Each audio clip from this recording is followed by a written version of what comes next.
Come on, 2, 3.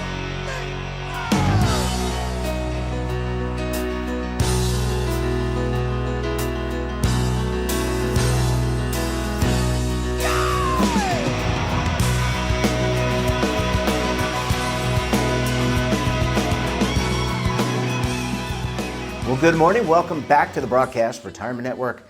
I'm Jeff Snyder. This is BRN Weekly for Saturday, January 29th, 2022. Well, it's been another great week of shows here on BRN.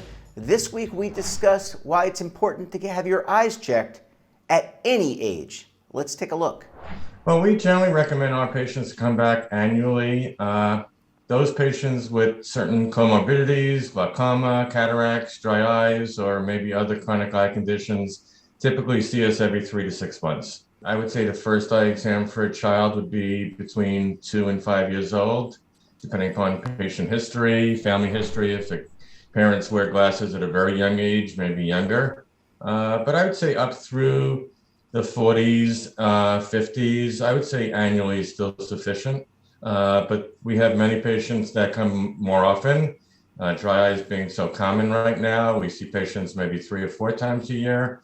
Those patients with cataracts, as they get older, they start to notice signs of cataracts, but they're not ready to have them removed. They may come in twice a year. It really depends on their history and what they're going through. But I would say throughout life, annually is a good rule of thumb. Well, generally it entails a comprehensive history and review of their medical conditions. We'll ask them about their prior eye history, review current medications. Some medications can affect the eye, especially those that take a lot of hypertensive medications. They may cause dry eye. And then you meet with an optometric technician who does pre-testing, and she we'll do some screenings for glaucoma. She'll do a computer analysis of the present eyeglasses they wear. And then we'll do an objective calculation using what we call an autorefractor, a computer to screen for their eyeglass prescription.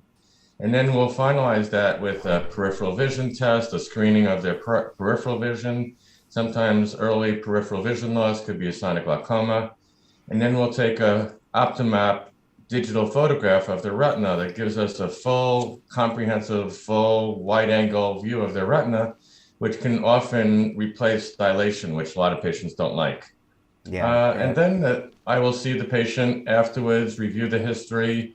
I'll go into a refraction, which involves calculating their eyeglass prescription for distance, mid-range, and near. And then we'll actually review the OptoMap photographs. We'll use what we call a slit lamp microscope to look at the front of the eye, to check the eye pressure again. We do that also in the pre-testing room with a puff of air.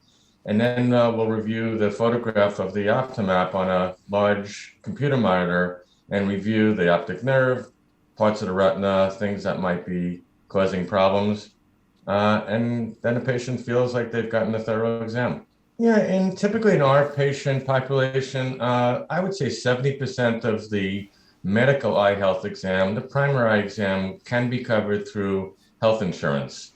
As long as the patient comes in with some type of concern, dry eye, allergies, redness, irritation, or they're diabetic or hypertensive, the primary eye exam, where we do the medical testing, we do the review of their health of their eye, that's reimbursable through health insurance. The part of the exam, 30%, is usually we call refractive testing, where we actually spend time calculating the eyeglass prescription. That part is usually not covered by health insurance, but some health insurance carriers will cover that as part of an annual eye health screening. But many people will opt to have separate vision coverage from their company that they enroll in. That will cover the full eye exam with a copay, and it often covers an allowance towards contacts, eyeglasses, or even the contact lens exam.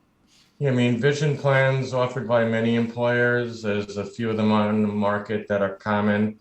They are very inexpensive compared to the premium for health insurance. They could be as little as $10 a month, and maybe $20 a month for a whole family. And that gives the ability for your children, your spouse, to get glasses every year. Definitely dry eyes has been the major obstacle, especially during the pandemic with increased screen time.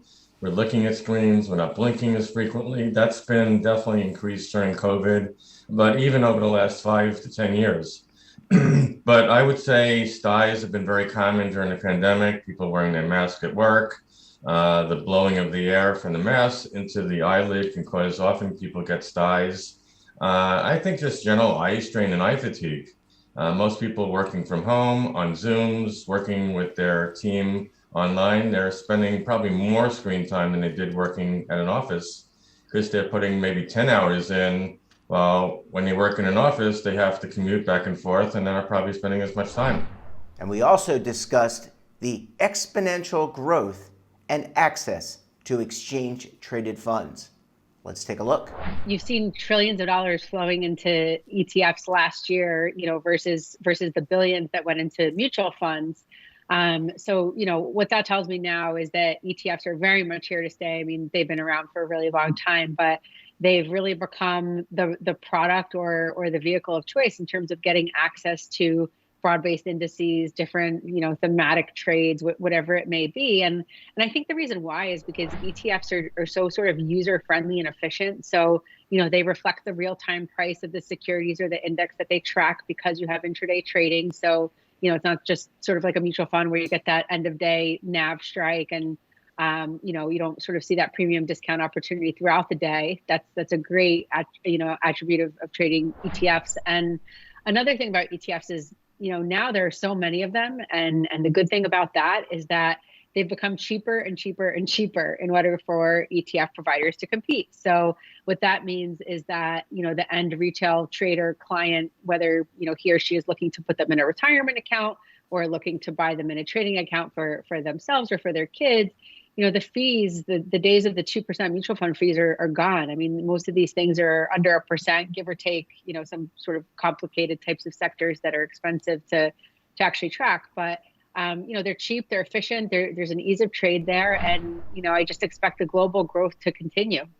The other really cool thing about ETFs is actually that, now there are so many, this year too, we were talking about this a little bit before we got on here too, COVID has just changed everything, right? And with COVID has come a lot of new, cool, disruptive technology into the markets. There's come this, there's been this massive growth and interest in cryptocurrency over the last couple of years, and NFTs and, things like psychedelics and electric vehicles and, all of these new disruptive types of sectors. And the cool thing about ETFs is if you're an investor and you believe in themes, but you're not necessarily, use psychedelics as an example, a stock picker of psychedelic stocks, an ETF is a great way to get exposure to a theme. And same with EV, whether it's Tesla or Ford or, whoever sort of your pony in that race, it's hard to pick who the winner is going to be, but we know the space will grow. So, the evolution of ETFs giving retail clients and, sort of retirement accounts access to these cool, innovative, disruptive sectors has just also been a massive benefit to the market and to the products. We really don't care that the NASDAQ is down today and we're in this sort of what I believe was going to end up being a sort of short correction blip, but that's another topic. These are long-term themes. These are things that you want to sit in your portfolio for a really long time. They're things that are going to play out over a long time. So the way that we view the world is that, there is essentially trillions of dollars worth of wealth sitting with baby boomers and sort of beyond. And it's going to slightly trickle down to, whether it's younger Gen X, millennial, Gen Z and beyond. And these are the traders that have entered the market in the last couple of years in mass. And they are the traders that are going to be in their 30s and 40s in the next decade or so. And I don't think that they're going to care so much about, the classic asset rotation, sector rotation types of strategies that, perhaps our parents and grandparents cared about. You have sort of like XYZ portfolio, use these products to plug that in and let that run. So for example, they will care about the future of communications, but in their minds that, the sort of younger generations will think about things like 5G, because 5G is going to change the way we communicate, but it's also going to be a major player in the metaverse, for example. Computers, the IBMs and, the Dells or even, enterprise software, things like Cisco of today. Well, maybe they'll be the companies of the future, but sort of why and what other companies would make up that theme? And in our minds, that would be something like machine learning or quantum computing or big data. So we create products with access to those types of themes. And, going back to psychedelics, while one of the biggest issues in the country and globally is depression and PTSD. And we've just seen and heard for years that a lot of, over-the-counter sort of depression drugs have failed 30% of the mental health patients out there. And there are all these trials being done by places like Johns Hopkins and NYU and, MAPS and whatnot that show the efficacy of using, doctor-guided psychedelics to help cure and treat PTSD. So, we've given exposure to that. And other themes that we like are things like hydrogen. Eventually, hopefully, we're going to get rid of all of the sort of bad things in the earth, and we're going to get to carbon neutral by 2050. Fingers crossed. And I think a big player in that will be hydrogen. I think that's the way we sort of view the world. We look at the future of how the world will work, which things will be, of most interest to investors, which sort of themes will play out. And we try to create ETFs that, target those types of themes and industries. But other ETF companies are doing similar things. Like I think ESG is a major theme that investors are interested in. The environmental, social, governance aspect of how companies operate. And you just see, billions of dollars flowing into those types of products too. So there are a lot of cool and new thematics out there. And I think that inflation in the short term is really just creating this massive buy on the dip opportunity to get into them. Well, we're halfway through our look at our best segments for the week. You're going to want to stay tuned right here on BRN Weekly.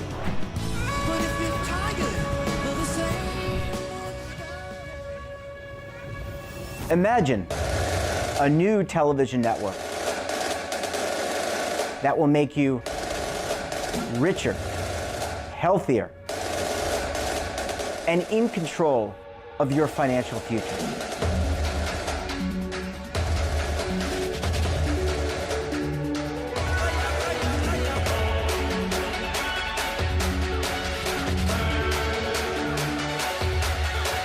This network is for the policewoman in Nashville, Tennessee, the baker in Dubuque, Iowa, the teacher in Lexington, Kentucky. We want to make the idea of savings and retirement culturally relevant. But what do you see as a defining issue of the midterms? Especially for the smaller businesses. I mean, they are the lifeblood of the American economy.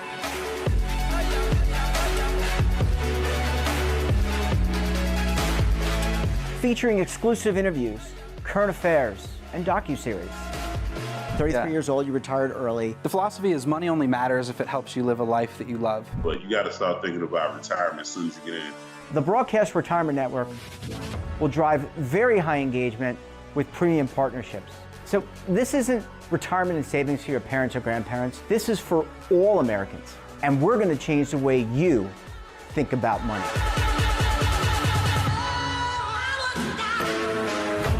Welcome to the next frontier of retirement and savings. This is BRN, the Broadcast Retirement Network. Are you stuck with a low credit score? A credit report and score that's causing you to be denied credit or pay higher interest rates than others for the same things? Then do what Terrence did and call Credit Repaired for your free credit evaluation to help restore your credit. I started thinking about buying a new house, and my score wasn't where I needed it to be. I called and spoke with one of the representatives, and we just had a good conversation, and I liked what he was saying. Just one call for his free credit evaluation was all it took to start back on the track to repairing his credit. I'm seeing the deletions and I'm getting the report, so I know something's being done. It does make a difference to me. All it takes is one call to get started. Credit Repair has given me a second chance to have a better credit score. Don't let a low credit score hold you back another day. Do what Terrence did and make the call for your free credit evaluation. Call 800-819-4152. That's 800-819-4152. Again, 800-819-4152. Welcome back. The federal thrift savings plan's fees continue to decline. Let's take a look. Well, the funds did very well. As you know, we are all index funds, and the indexes did very well in 2021, and so did TSP investors in the overall TSP fund. The markets did very well, and our net assets were the average over the whole year were $763 billion. And so that is quite a nice sum of money for our participants. Yes, we believe so. We have 6.5 million participants. There are other state-run programs, but they're more defined benefit type programs than defined contribution programs. Well, our expenses, we're charged with running a low-cost plan and offering funds that are appropriate for investing for retirement. So, as I just said, we have five funds, and our expenses, our net administrative expenses for 2021 was 4.3 basis points. So 4.3 cents per thousand invested. And that was a drop from the previous year. And, we keep our eye, as our CFO said at the board meeting, we only bill our participants for the money we expend. So we take our budget very seriously. And just because the board approves our budget doesn't mean we spend all that money. So in not spending that money, that's one less dollar charged to our participants. You can be cheap and provide crappy service, and that's not what we want to do. We want to be inexpensive and provide quality service, and that's what we're striving to do. We work very hard on making sure we're responsive, that we're secure, that we provide good customer service to our participants, and that is always a balance, right? Do you need to spend the money? Yes, you do, and that's fine. But if you don't, then don't, and save the money. All federal employees, postal employees, members of the uniformed services, and employees and people who have separated from the government as well, whether that's they've just left and gone out into the private sector, or people who have retired from the government. So we have quite a breadth of employees who live and work all around the globe. And the SEC seeks to strengthen its rules around cybersecurity in the private markets. Let's take a look. Well, I think the SEC has an existing rule on exchanges and fundamentally broker-dealers and that have whole customer funds and securities. But they're looking at expanding that beyond that to the rest of the broker-dealer and advisory committee. It seems appropriate since it's a pretty strong enough security arrangement, and with everything that's going on in the world, we can ill afford to have our capital markets being affected. The difficulty is who's going to pay for the implementation, and how severe is it going to become. A lot of the mid-size and smaller broker-dealers and advisors maintain most of the sensitive data with their custodians and clearing firms. So we're not sure if the rules will apply differently to fully disclosed and what we call non-covered firms. Those are firms that don't handle customer funds. Or it'll be across the board. The difficulty is any rules across the board would impact the smaller firms adversely. And the smaller firms are very important. They make up a large segment of our industry, and they are important because of who they serve. They're not fungible. They serve specific markets with specific products. So we'll see how it pans out. Typically, from the time a rule is recommended and they get public comment and implemented, we tend to wait about 1.5 years to see how it's being enforced. And we learn from the enforcement being done across the industry to tweak, how to respond to it. There are two kinds of regulations that comes down. One is a principle-based regulation, which is based upon risk parameters and left solely to the implementing firm. And then there's rule-based regulation, which basically says, here's the 3 items that you have to do. And the regulations have gotten mired between such common use of languages like shall and will.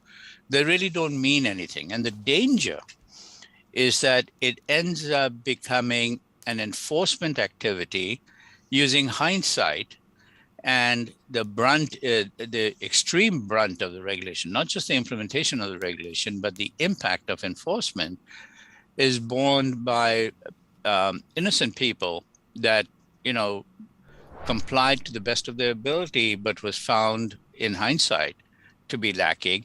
And they're put out of business and their reputation marred for life. So where administrative agencies such as the SEC and others had a free hand in terms of sanctions and enforcement. So Hester Pierce, the commissioner for the SEC, is not very far off in her description of these administrative places, so.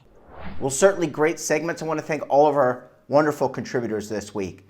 And that wraps up this episode of BRN Weekly. Have a topic of interest, someone you think we should talk to, well, drop us a line. And don't forget, for all the information in lifestyle, wellness, finance, tech, so much more, and all in one place, check out today's edition of our daily newsletter, The Morning Pulse. Want to see our latest content or search our archives? Well, check out our website and, of course, our streaming partners like Amazon, Roku, Samsung, and over 100 more. We're back again tomorrow, this time for BRN Sunday. I'll be joined by members of the media, academia, and financial services as we analyze all the great news for the week. Until then, I'm Jeff Snyder. Stay safe, keep on saving, and don't forget, roll with the changes.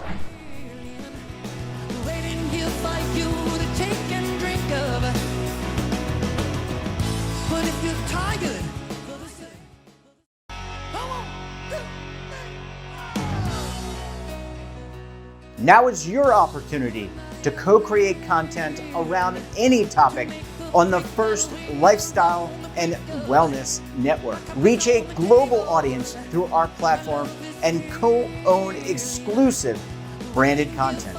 All of our programs are available on demand and also as audio-only podcasts, so you can take us on the go. Broadcast Retirement Network, available anytime, anywhere, and on any device.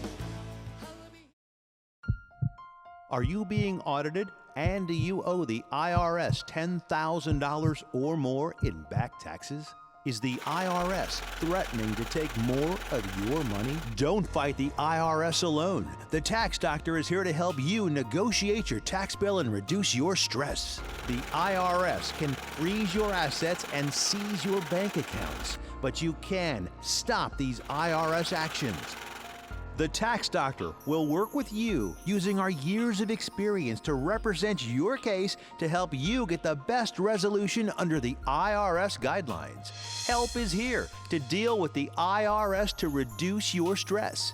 We've handled thousands of cases, so we know what we're doing. If you owe $10,000 or more in back taxes, do not call the IRS alone. Call a Tax Doctor now for a tax emergency analysis. Call 800-224-6439.